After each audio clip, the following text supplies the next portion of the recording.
Hi అండి. Welcome back to SS Telugu audio నవలలు. ఈరోజు మీరు వినబోయే నవల 'రాగ విపంచి' శ్రీధర్ గారు రచించారు. జనవరి 74లో వచ్చిందండి ఈ నవల. ఇక నవలలోకి వెళ్ళిపోదాం. రోహిణి కార్తె తన బలం చూపుతోంది. నిప్పులను చెరుగుతోంది. రిక్షావాడు తన బలం చూపుతున్నాడు. సీటు మీద నుంచి దిగి బండిని ఓవర్ బ్రిడ్జి మీదకు లాగుతున్నాడు. రిక్షాలో కూర్చున్న సారథి చొక్కా స్లీవ్స్ కొద్దిగా తొలగించి టైం చూసుకున్నాడు. 12:15. బ్రిడ్జి కింద రైలు పట్టాలు భూదేవి వీపు మీద తేలిన నల్లని వాతల్లా ఉన్నాయి. నడుం తెగిన పాములాగా బుసలు కక్కుకుంటూ ముందుకు వెనక్కు జరుగుతోంది బ్రిడ్జి కిందనున్న రైలు ఇంజన్. ఊరంతా ఖాళీ చేసి ఎక్కడికో వెళ్ళిపోయినట్లు అంతటా నిర్జనంగా ఉంది. విడిచి వెళ్లడానికి మనసొప్పక వెనకబడిపోయిన మనుషుల్లా అక్కడొకడు తిరుగుతున్నారు. బారెడు పొద్దెక్కినప్పటి నుంచి ఈ సిమెంటు రోడ్ల మీద నడవడం అంటే నిప్పుల మీద నడిచినట్లుగానే ఉంటోంది. కాస్త ఎండ ముదిరినప్పటి నుంచి అగ్నికి ఆజ్యం తోడైనట్లు ఎండకు తోడు వెచ్చని సెగగాలి ఈ చెవిలో నుంచి ఆ చెవిలోకి ఈడ్చి కొడుతోంది. ఆచ్ఛాదనం లేని చోట ఒంటి మీద పడ్డ సూర్యకిరణాలు సూదుల్లో గుచ్చుకుంటున్నాయి. ఎంతో ముఖ్యమైన పనుంటేనే గాని మనుషులు 10 గంటలు దాటాక గూడు వదిలి నీడ వదిలి బయటకు రావడం లేదు. తప్పనిసరిగా బయటకొస్తున్న వయసు మళ్ళిన వాళ్ళు గొడుగు తెచ్చుకోవడం, చెప్పులు వేసుకోవడం మరిచిపోవడం లేదు. ఎటొచ్చి ఈ వయసులో ఉన్న పిల్లలతోనే కష్టం. కష్టనష్టాల ఎండవానల్లోకి కోరి రావడం వాళ్ళకదో సరదా మరి. ఎండలు మండిపోతున్నాయే అన్నాడు సారథి రిక్షావాడి అవస్థకు జాలిపడి. ఈ ఎదవ గుంటూరులో ఎప్పుడు ఇంతేనండి అన్నాడు వాడు ఎగిరి సీటు మీద కూర్చుని బండిని డౌన్లోకి దొర్లిస్తూ. గుంటూరుకు నేను కొత్తవాడని నీకు తెలిసిపోయిందా అనుకున్నాడు సారథి. రిక్షా శంకర విలాస్ ముందు ఆగింది. రూపాయి ఇస్తే చిల్లర లేదండి అన్నాడు వాడు. ఆ కొట్లో మార్చు అన్నాడు సారథి. ఏంటి సార్, ఎండ చూడండి ఎట్టా మాడిపోతుందో. కష్టం చేసినోడికి 10 పైసలు ఇస్తే ఏం సార్ అని రిక్షావాడు సారథికి గీతోపదేశం చేశాడు. మీ అసొంటోళ్ళు నలుగురు దయతలిస్తేనే కదూ దొరా మా పెళ్ళాం పిల్లల కడుపు నిండేది.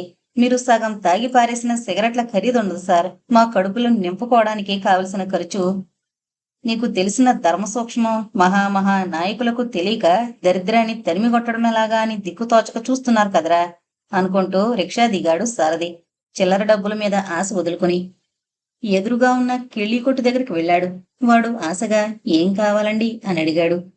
సారథి జేబులో నుంచి ఒక కవర్ తీసి అడ్రస్ చూసుకుని, బ్రాడీపేటలో చలపతిరావు గారు ఉన్నారట, మీకేమైనా తెలుసా అని అడిగాడు.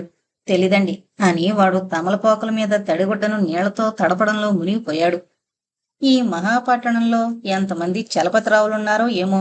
ఆయన బ్రాడీపేటలో ఎన్నోలైనో గుర్తులేదన్నారు. తీరా ఇంత దూరం వచ్చి ఆయన్ని కలుసుకోకుండా వెళితే రాజగోపాలరావు గారికి తన మొహం చూపించలేడు. పోని ఈ చలపతిరావును ఆఫీసులోనన్నా కలుసుకుందామంటే ఈవేళ ఆదివారం. ఈ చిన్న ఉత్తరం ఆయన చేతికిచ్చి ఆయన చెప్పే ఆ ఒక్క మాట కనుక్కునిపోవడం కోసం మళ్ళీ రేపటిదాకా ఆగడం కూడా ఏమంత బాగు. సారథి కిడ్లీ కొట్టువాణ్ణి ప్రసన్నుణ్ణి చేసుకోవడం కోసం వాడి దగ్గర ఒక సిగరెట్ ప్యాకెట్ ఒక పొడి పొట్లం కొన్నాడు. కొని మళ్ళీ అడిగాడు అదే ప్రశ్న. చలపతిరావంటే ఎర్రగా బక్కపల్చగా ఉంటాడు ఆయనే కదండి అని అడిగాడు. ఆయన ఎర్రగా ఉంటాడో కర్రిగా ఉంటాడో సారథికి తెలీదు. ఏదో ఆఫీసులో పనిచేస్తున్నాడని మాత్రమే రాజగోపాలరావు గారు చెప్పారు. అదే అన్నాడు. అయితే ఆయనేలండి. ఇదిగో ఈ తిన్నగా పొండి. 2వ లైను ఏదంటే ఎవరైనా చెబుతారు. ఒక ఫర్లాంగు దూరం పోతే ఎడంవైపు ఆయన బోర్డు కనబడుతుంది. సారథికి పెద్ద బరువు దించుకున్నట్లయింది. ఇంత తేలిగ్గా అడ్రస్ దొరికిపోతుందని అతను పొరపాటును కూడా అనుకోలేదు. చకచక నడిచి వెళ్లి ఆ ఇల్లు ఇట్టే పట్టేశాడు. గేటు దగ్గరున్న నేమ్ ప్లేటు మరోసారి చూసుకుని గేటు తీసుకుని లోపలికి వెళ్ళాడు. వరండాలో వాలు కుర్చీలో కూర్చుని వారపత్రిక చదువుకుంటూ ఓరగా ఇటు చూసిన అమ్మాయి ఎదురుగా నిలిచిన ఆగంతకుని చూసి లేచి నిలబడింది. ఎవరు మీరు అని అడగకుండానే అడిగింది.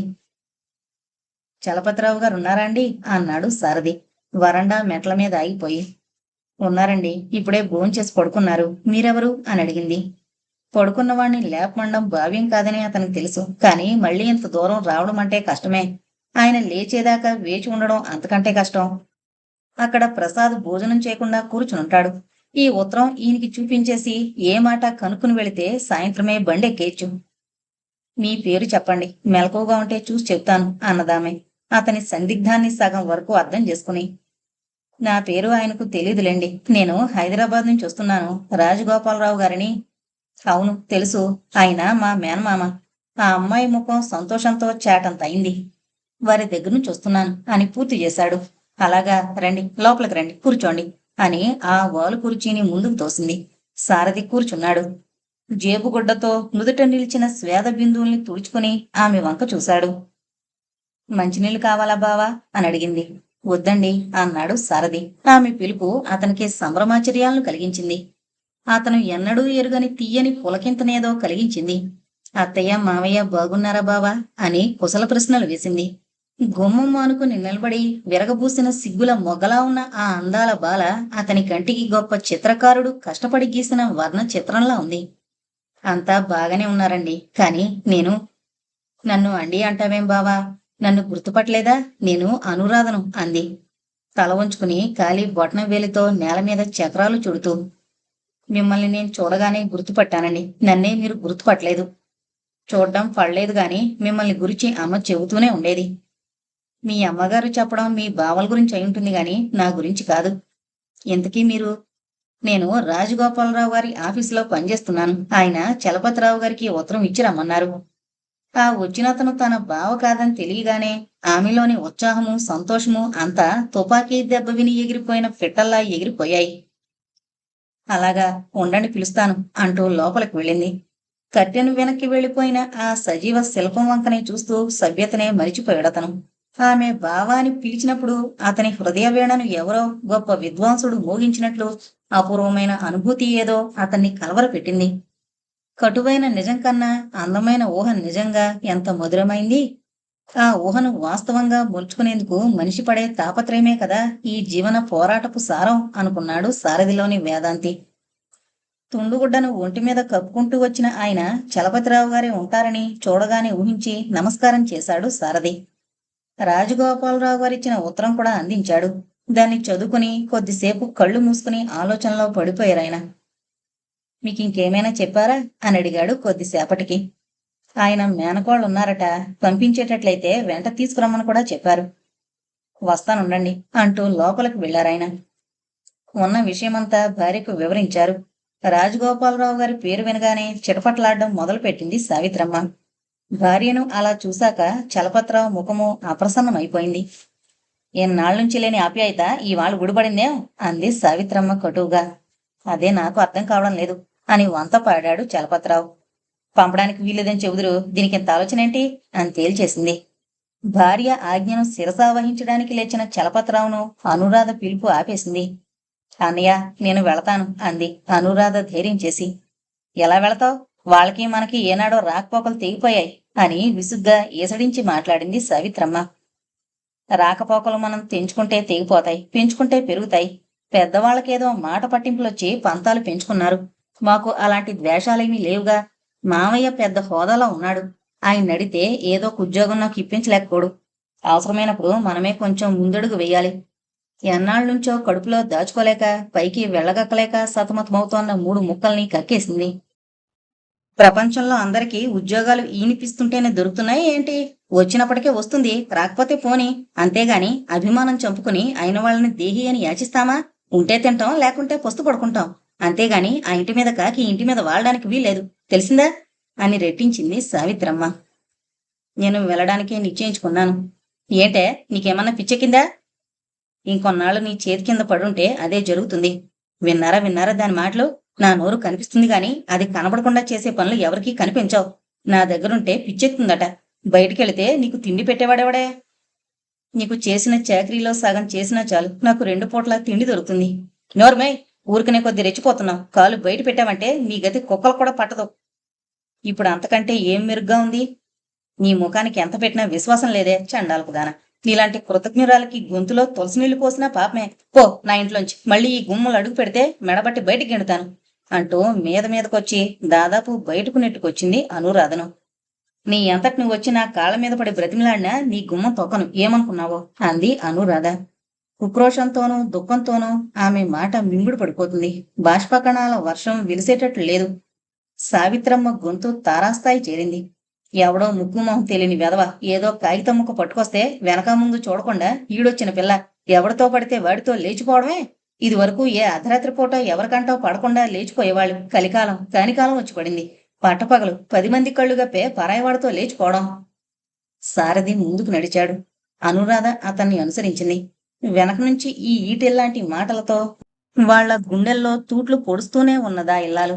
జరిగిన సంభాషణంతా చాలా వరకు విన్నాడు గనుక పరిస్థితిని పూర్తిగా అర్థం చేసుకున్నాడు. 2 రిక్షాలను పిలిచి బేరం చేయబోతుండగా ఆమె చెప్పింది, ప్రయాణం ఎప్పుడో చెప్పండి, ఆ వేళకొస్తాను. అంతదాకా ఎక్కడుంటారు?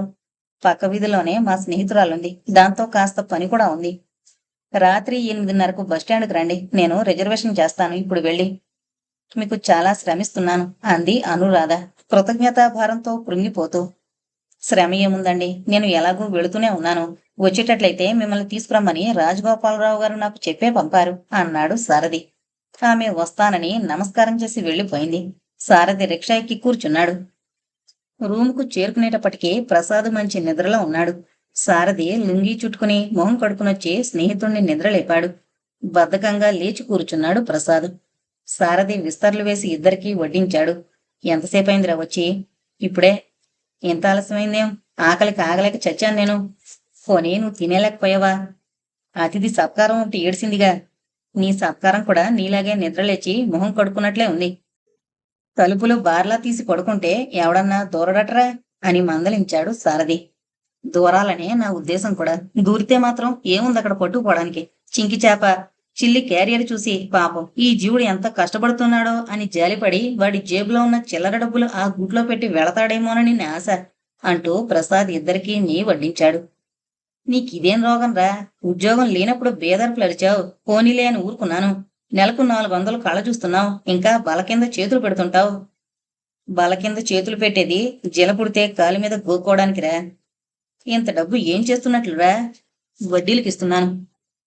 నీకన్ని తెలివితేటలు లేవని నాకు తెలుసు. నలుగురిలో తిరుగుతున్నప్పుడు వాళ్ళతో సమానంగా కనపడాలిరా. నువ్వు తిన్నావో లేదో ఎవరికీ అక్కర్లేదు. ఇస్త్రీ బట్టలు వేసుకుని కారాకీళీలు నములుతూ సరదాగా తిరగడం అలవాటు చేసుకోవాలి. నవ్వుతూ నవ్విస్తూ తిరగవలసిన వయసులో ఏంట్రా ఇలా ఎప్పుడూ ప్రపంచంలోని దుఃఖానంతా భుజాన వేసుకుని నడవలేక నడుస్తున్నట్లుగా అలా కృంగిపోతా ఉంటావెందుకురా? సారథి పులుసు వేసుకున్నాడు. ప్రసాద్ మజ్జిగన్నం కెలుపుతున్నాడు. మనిషి చేసిన తప్పులకే కాదురా సారథి, చెయ్యని తప్పులు కూడా శిక్ష అనుభవించాలి. నేను కష్టపడ్డానికే పుట్టాను. సుఖపడే గీత నాకు లేదు. నవ్వుతూ నవ్విస్తూ తిరగాలంటావా?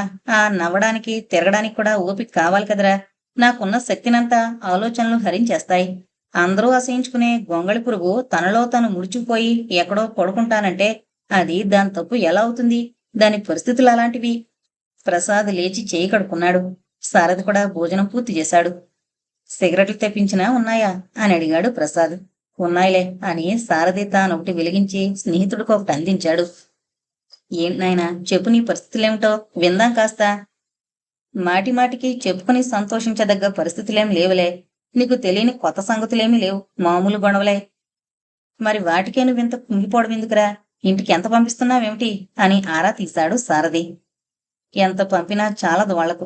ఆ సంతానాలేమిటో, ఆ సంసారాలేంటో, వాళ్ళు ఏం చూసుకుని అంత ధైర్యంగా అన్ని అప్పులు చేసుకుని తింటున్నారో నాకు బుర్ర పగలగొట్టుకున్న అర్థం కాదు. 2వ తారీఖున 200 పంపిస్తాను. 10వ తారీఖుకు మళ్ళీ మొదలు. కోమటి కొట్లో అప్పు తీర్చలేదనో, గొడ్డల కొట్లో బాకీ అలాగే ఉందనో, రెండోది పురిటికొచ్చిందనో, పెద్దది జబ్బుపడి లేచిందనో, దరిద్రానికి కారణాల కోకొల్లలు.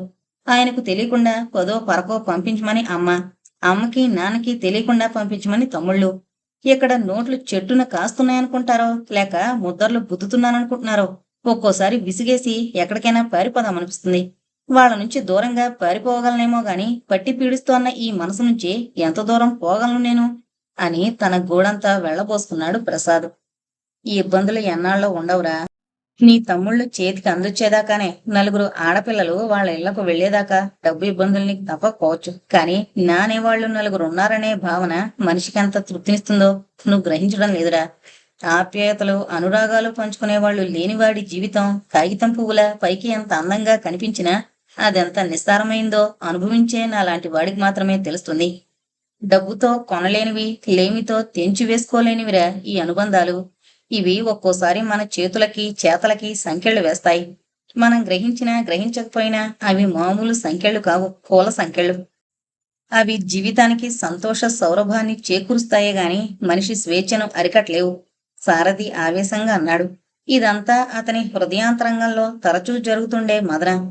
ఈ విషయం మీద వాళ్ళిద్దరికీ ఉన్న అభిప్రాయ భేదాలు ఈనాటివి కావు. చదువుకునే రోజుల నుంచి పిల్లలంటే అసహించుకునేవాడు ప్రసాద్. తల్లి తప్ప మరో తోడెరగని సారథి పసివాళ్లతో సైతం ఆడుకునేవాడు. వయసుతో పాటు వాళ్ళ అభిప్రాయాలు కూడా దృఢంగా బలంగా పెరిగాయి గాని తరగలేదు. ఏమైనా నీదిరా లైఫ్ అంటే అన్నాడు ప్రసాద్. నీదిరా లైఫ్ అంటే అన్నాడు సారథి. నీది నాది కాదు, లైఫ్ అంటే జీవితం. ఇద్దరికీ నవ్వొచ్చింది. ఆ మాటలు చిన్నప్పుడు వాళ్ళు పదే పదే అనుకుని పడి పడి నవ్వుకునేవాళ్ళు. ఆ మాటలతో పాటు ఆనాటి జీవితము గుర్తొచ్చింది. మన క్లాస్మేట్స్ అంతా ఎక్కడెక్కడున్నారో నీకేమన్నా తెలుసురా? రామకృష్ణ బీటెక్ చదివాడని తెలిసింది. వాడికి మొదటి నుంచి టెక్కేలే. హరినారాయణ ఎంఎస్సి చదివి కాన్పూర్లో ఏదో ల్యాబ్లో పనిచేస్తున్నాడట. చంద్రశేఖరం అని మనకొక సంవత్సరం సీనియర్ ఒక అతను ఉండేవాడు, గుర్తుందా? గేమ్స్ ఆడేవాడు కదూ, అతనే. మనతో చదివించి చూడు, నిర్మలాని, డాక్టర్ గారు అమ్మాయి. ఆ అమ్మాయిని పెళ్ళాడి స్టేట్స్ కు తీసుకుపోయాడు. నీకెలా తెలుసు? ఒకసారి హోటల్లో కనబడి పలకరించాడు. తర్వాత అతని పాస్పోర్టుకు కావలసిన సంతకాలవి నేనే చేయించి పెట్టాను. సువర్ణ పొంతులం అయింది, తెలుసుగా? విన్నాను. మనకు జూనియర్ ఒక అమ్మాయి ఉండేది చూడు, 2 జడలు 4 కళ్ళు అని పిలిచేవాళ్ళం. ఆ పాపాయి ఏం చేస్తుంది? పాపాయిలకి పాలిస్తుందేమో. చస్ రాస్కెల్. నవ్వుకున్నారిద్దరు. అంతా బాగుపడ్డారు, మనమే ఎందుకు పనికి రాకుండా తయారయ్యాం. అంతా బాగుపడ్డారని ఎలా చెప్పగలం? 100 మంది మనకు తెలిసిన వాళ్ళైతే అందులో ఒక 10 మంది మాత్రమే బాగుపడ్డట్లు మనకు కనబడుతున్నారు. వాళ్ళని తలుచుకుని అసూయ పడుతున్నామే గాని మిగిలిన 90 మంది మాట మరిచిపోతున్నాం. ఈ మాత్రం కూడా సంపాదించలేక నీరసపడిపోయిన వాళ్లను మనం పట్టించుకోవడం లేదు. ఇదో ఆట, ఆశ, నిరాశల వేట. ఎప్పటికప్పుడు వ్యామోహం మనల్ని లొంగదీసుకుంటూనే ఉంటుంది. ఎగిరే నక్కకి అందని ద్రాక్ష పళ్ళులా అందమైన కోరికలు అంది అందకుండా అందర్నీ వేధిస్తూనే ఉంటాయిరా. కనుక ఈ ప్రపంచంలో nobody can be happy who cannot win the happiness. ఎవరిదిరా ఈ కొటేషను ధారాళంగా వాడుకుంటున్నావు అని నవ్వాడు ప్రసాద్. మన సొంతంరా, ఎంగిలి కొటేషన్స్ మనం వాడం. పద, టైం అవుతుంది అని లేచి బట్టలు వేసుకోవడం మొదలు పెట్టాడు సారథి. ఎక్కడికిరా?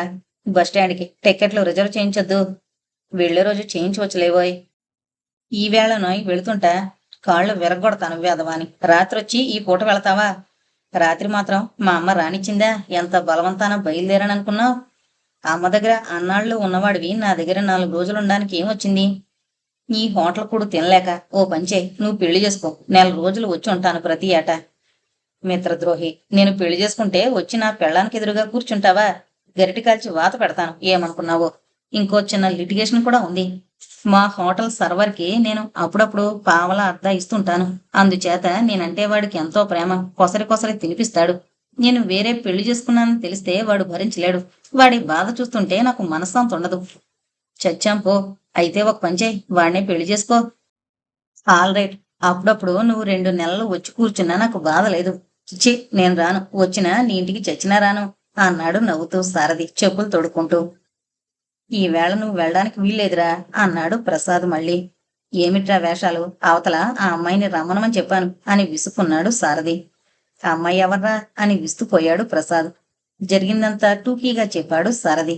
అదానాయనా నీ తొందర, ఇక నిన్ను ఇనుప గొలుసులు వేసి కట్టేసినా ఉండవులే, పద అని లేచాడు ప్రసాద్.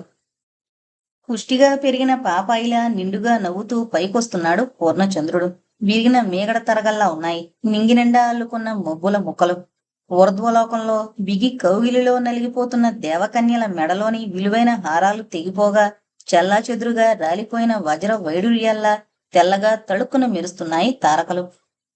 కనిపించని పలచని పొగల చుట్టూ తెల్లగా కమ్ముకున్న వెన్నెల్లో నిలబడి సిగరెట్ పొగ వదులుతున్నారు స్నేహితులిద్దరూ. వాళ్లకు కొంచెం దూరంలో హైదరాబాద్ వెళ్లే డీలక్స్ బస్సు రంగు కాగితాల్లో నుంచి బయటకు తీసిన యాపిల్ పండులా చూడముచ్చటగా ఉంది. బస్సులో రద్దీ ఎక్కువగా లేదు. ఉన్న కొద్దిమంది ప్రయాణికులు నెమ్మదిగా సర్దుకుని కూర్చుంటున్నారు. బస్టాండ్ మాత్రం అలసిపోయిన కూలివాళ్ల కేకలతో, చాలా మట్టుకు వెళ్లిపోయిన బస్సులతో, నిద్రకు జోగుతున్న అల్లరి పిల్లవాడిలా నిశ్శబ్దానికి దగ్గరగా జరుగుతోంది. రోడ్డు మీద నుంచి లౌడ్ స్పీకర్లో ఘంటసాల గొంతు ఖంగుమని మోగుతోంది. వాళ్ళిద్దరి దృష్టి బస్సులో కిటికీ దగ్గర కూర్చున్న అనురాధ మీదనే ఉంది. ప్రసాద్ బయటపడి అననే అన్నాడు. ఇన్నాళ్ళ నుంచి ఇక్కడ ఉంటూ కూడా గుంటూరులో ఇంతటి బ్యూటీ ఉందని గ్రహించలేకపోయాను.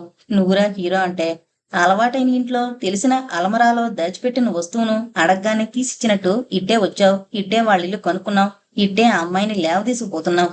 నోర్మి, ఎవరైనా వింటే నిజమే కాబోలనుకుంటారు. మేం కేవలం ప్రయాణికులం. తెల్లవారి బస్సు దిగాక ఎవరి దోవ వాళ్ళదే అంతే అని నవ్వాడు సారథి. కావాలనుకుంటే తెల్లవారి లోపల కావలసినంత కథ నడపచ్చు. ఏంట్రా నీ అపభ్రంశపు వాగుడు నువ్వును?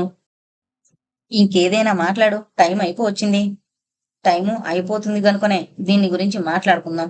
నీ సాహసయాత్ర విజయవంతం కావాలని మనసా కోరుకుంటున్నాడు నీ శ్రేయోభిలాషి అన్నాడు ప్రసాద్ ఆ అమ్మాయి వైపే చూస్తూ. నీ దృష్టి పాపిష్టిదిరా. పర్వాలేదురా, దేవతలకు దిష్టి దోషం తగలదు కాని నువ్వు మాత్రం జాగ్రత్త నాయనా అన్నాడు ప్రసాద్ తెచ్చిపెట్టుకున్న పెదరికాన్ని అభినయిస్తూ. ఏం? దూర ప్రయాణం, ఒంటరిగా, మగవాణ్ణి, ఎదిగిన పిల్లవాణ్ణి నిన్నిలా పంపించడం నాకెంత మాత్రం ఇష్టం లేదు. కాని ఏం చేస్తాను చెప్పు అని ప్రసాద్ విచారాన్ని విషాదాన్ని అభినయించాడు. మగవాడికేంరా అని నవ్వాడు సారథి. అమ్మమ్మ, అలా నా మాట తోసేకు. ఆడవాళ్లు భయపడే రోజులు పోయాయి. ఇక ముందున్నవన్నీ మగవాళ్లు భయపడే రోజులే. అందమైన ఆడది అలవోకగా చూసి నవ్విందంటే కత్తులబ్బోను తలుపులు మెత్తగా తెరిచిపెట్టి లోపలికి పంపించిందన్నమాటే. ప్రమత్తుడువై అందులోకి కాలు పెట్టావో ఇక కావలసినన్ని కష్టాలు నీకు.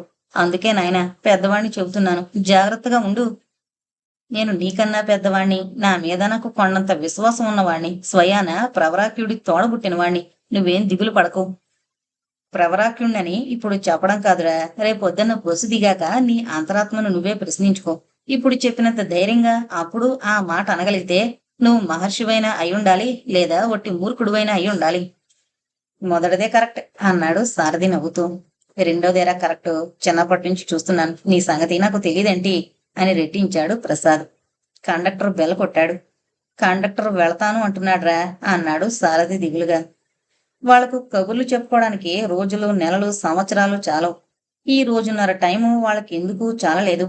ఎన్నాళ్ల తర్వాతనో కలుసుకుని ఎన్నెన్నో చెప్పుకోవాలనుకుంటే మనసు విప్పుకునేందుకు కాదు, ఒకరినొకరు మొహం వాచిపోయేటట్లు తనివి తీరా చూసుకోవడానికే ఈ సమయం చాలలేదు. మరిచిపోకదరా అన్నాడు ప్రసాద్ గాదిగాదికంగా. అక్కడికి ఎంతో నిగ్రహాన్ని చూపిస్తున్నాడు. చచ్చా, ఏంట్రా అది అన్నాడు గాని సారథి గొంతులోనూ బాధ సుళ్ళు తిరుగుతోంది. నీకక్కడ ఎంతో మంది గొప్పవాళ్లతో పెద్దవాళ్లతో స్నేహంరా. నీ చిన్ననాటి స్నేస్తాన్ని గుర్తించుకునే తీరిక. ఏడిచావులే, నోర్మి. స్నేహితుడి భుజం చుట్టూ చేయివేసి దగ్గరగా లాక్కుని బొసువైపు నడిచాడు సారథి. ఇద్దరి కళ్ళకి చుట్టూ ఉన్న మనుషులు పరిసరాలు అలికినట్లు బోదరగా కనిపించాయి. ఒకళ్ళు తెలియకుండా ఒకళ్ళు కన్నీళ్లు తుడుచుకున్నారు. సారథి వెళ్లి అనురాధ పక్కన కూర్చున్నాడు. బాయ్ బాయ్ ప్రసాద్ చేయి ఊపాడు. నేను అడిగింది ఉత్తరంలో రాయడం మరిచిపోకు అన్నాడు నవ్వుతూ. ఏంటది? రేపు బస్సు దిగాక నేను కనుక్కోమన్న ప్రశ్నకు జవాబు. సారథి నవ్వుతూ చేయి ఊపాడు. బస్సు బయలుదేరింది. చూస్తుండగానే గుంటూరు దాటిపోయింది. అనురాధ గుండెల్లో ఎక్కడో ఒక మూల దాగున్న దిగులు ఇప్పుడు తన విశ్వరూపం సందర్శనం చూపసాగింది. ఉన్నట్లుండి తను ఒంటరిదైపోయినట్లు, దిక్కులేని పక్షిలా, అనాథలా, ఎక్కడికో తీరమెరుగని దూరానికి తరలిపోయే ప్రాణిలా, అంతా భయంగా అస్తవ్యస్తంగా ఉన్నది ఆమె మనసు. ఇందాకట్నుంచి ఆమె మనసును అంటిపెట్టుకునొస్తోన్న ఒకే ఒక అండ ధైర్యం. ఇంతవరకు ఆమె మనసు ధైర్యంగా ఉంది. ఉన్న ఊరి పొలిమేరలు దాటి యువతలకొచ్చేటప్పటికీ తెచ్చిపెట్టుకున్న ధైర్యం ఎక్కడ జారిపోయిందో కనబడ్డం లేదు. టిక్కెట్టు కనపడని సమయం, ఎదురుగా నిలబడ్డ టిక్కెట్టు కలెక్టర్లాగా ధైర్యం జారిపోయిన సమయంలో భయం ముందు నిలబడి భయంకరంగా నవ్వసాగింది. ఏదైతే అదే అవుతుంది. ఏం చేస్తుంది మరి? కాని ఏం కావాలో అదే జరగని. తను అన్నింటికీ సిద్ధపడే ఇంట్లోంచి బయలుదేరింది. ఇంట్లో నుంచి బయటకొచ్చిన ఆడపిల్లకొచ్చే ఇక్కట్లు ఎలాంటివో తను ఎన్ని పుస్తకాల్లో చదవలేదు. ఇప్పుడు వాటిని ప్రత్యక్షంగా అనుభవించబోతోంది.